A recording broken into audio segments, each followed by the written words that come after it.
I'm Storm. And I'm Mike. And we are from Advance Group. What are we talking about today, Storm? Today we are discussing road signs, and here we have a big stop sign. Yep. So I'm guessing you would find this sign wherever you need to stop on the roads. Would you find it anywhere else? I don't know if you would. Maybe a boy's bedroom door. Stop, don't go in there. Yeah. Would you find this on a post or? Yep. So the higher that these get mounted on a post, the better. And there's generally not utility poles right on intersections, so normally these would have their own post. The posts, as I said, if it's higher rather than lower, it's going to be so much more effective. The last thing you would ever want to do is have a line of cars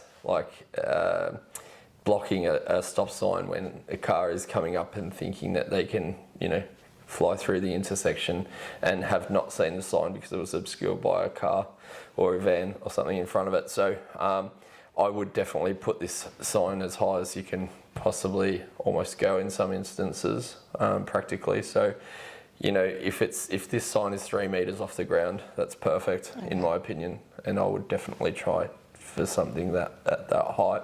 Normally these signs come with a hole at the top and the bottom of the sign. This one hasn't had the holes punched yet, but normally there's a hole in the middle at the top and the bottom, and then the poles have a diameter of about 60 mil outside diameter, and then there's bolts that go through these signs that come separately.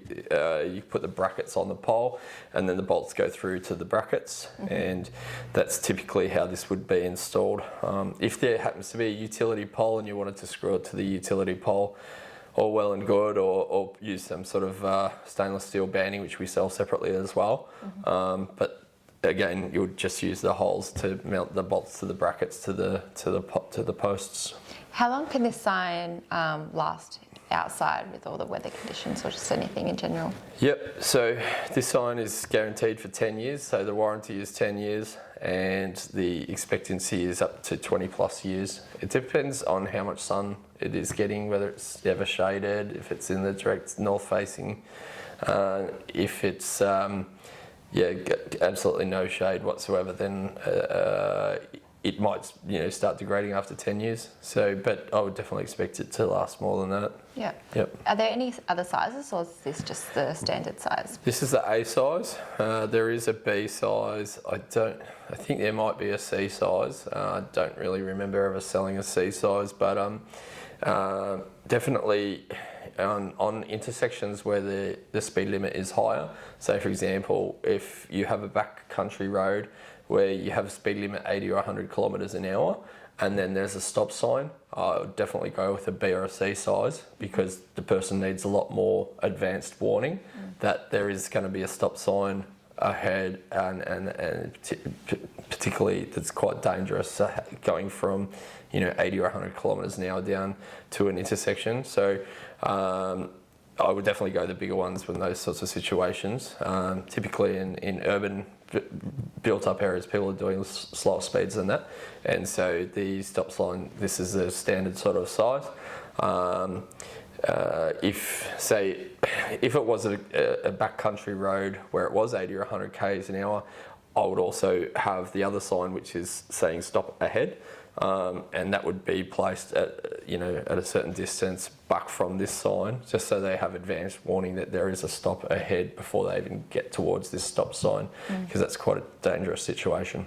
Do you know what the measurements are for this standard size? This is 600 mil by 600 mil. It's an octagon, so yep.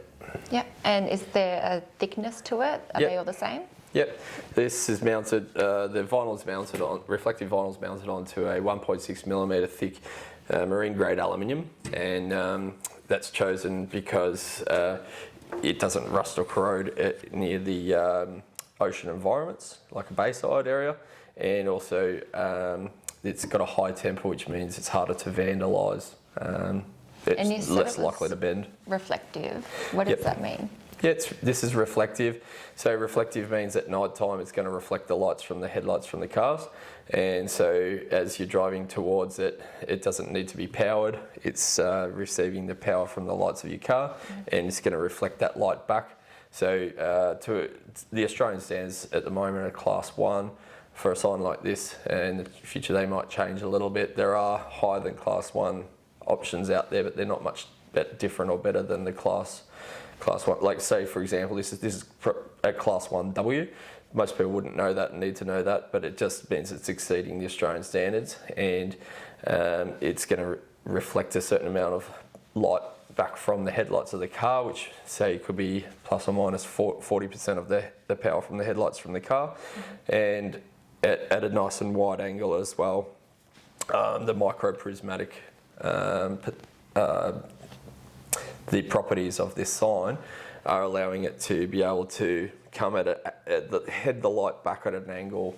So even if your car is at an angle to the sign, it's still going to reflect the light back, is what I'm trying to say. Does this come in any other shapes? No, this is the shape of this is a octagon, and that's particularly chosen as a standard throughout the world, I believe. Yep. Okay. Yep. Yep. So that's probably about it. If you want to buy this sign, you can head to www.advancedgroup.com.au, and if you want to see more videos like this, you can hit the subscribe button. Thanks for watching. Thanks, bye.